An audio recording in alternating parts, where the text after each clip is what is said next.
The alarm went off at 6:15. Marcus didn't need it. He'd been awake since 4, staring at the ceiling in the dark, rehearsing answers to questions he hoped someone would finally ask him. Tell me about yourself. Where do you see yourself in 5 years? He had answers for all of them. Polished, practiced, perfect answers. Today was the day. After 8 brutal months of rejection emails, after 8 months of watching his savings disappear, after 8 months of telling his mother something will come through soon, today was finally the day. The interview was at 9 o'clock. Hargrove and Associates, 40 minutes outside of town. The kind of company that didn't reschedule, didn't give second chances, didn't care about your circumstances, only your punctuality. Marcus had ironed his shirt the night before, polished his shoes, printed 3 copies of his resume, just in case. He was ready for everything, except the sky. He stepped outside at 7:40 and stopped dead on his porch. The world had vanished. Overnight, a blizzard had rolled in like a wall of white fury. Snow was falling so thick it looked more like a punishment. He checked his phone. Winter storm warning. Visibility near 0. Travel not advised. He looked at the address of Hargrove and Associates. He looked back at the storm, and then he walked to his car. Route 9 was empty. He was the only car on the road, and that alone should have told him something. But Marcus kept driving, hands white-knuckled on the wheel, wipers slapping furiously against a storm that simply would not let him see. The radio dissolved into static around mile 7. The silence that filled the car was worse, just the howl of wind. And somewhere beneath all of it, threading through the storm like a whisper, something that almost sounded like a voice, almost. Marcus told himself it was nothing. He was 12 minutes into the drive when he saw her. At first, he thought it was a deer, but something made him check the rearview mirror, and he saw a hand. A pale human hand, sticking straight up out of the snowdrift. Marcus hit the brakes hard. The car fishtailed on the ice, sliding several feet before stopping. He reversed. The headlights found her, a woman, dark hair plastered against her face by ice. She was wearing a long gray wool coat. Marcus got out of the car. The cold punched him instantly. He grabbed her shoulder and shook it hard.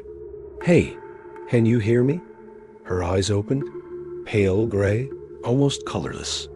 They looked like eyes that had been waiting, patient, perfectly still. Then she blinked, and she was just a frightened, freezing woman. "Please," she whispered. "I crashed. I need help." Marcus looked past her at the car in the ditch. It was packed under days' worth of heavy, compressed snow. He helped her into the passenger seat. Her name was Claire. Visibility had dropped to almost nothing. And then, through the curtain of snow, he saw a shape. Delia's diner. "There," Claire said quietly. She'd answered before he'd formed the thought. Inside, the diner was dark and abandoned. But the diner was warm. Far warmer than it had any right to be. Marcus lit 3 candles. Claire sat at a booth by the window, perfectly straight, perfectly still. Marcus tried his phone. No signal. He dropped into the booth across from her. "We'll wait it out," she turned. "No one comes through here," she said. Not since it happened.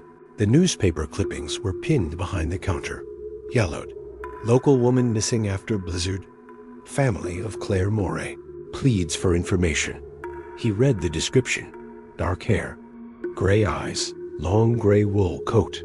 He read the date of disappearance. 10 years ago. Marcus turned around very slowly. She was standing directly behind him. No sound whatsoever.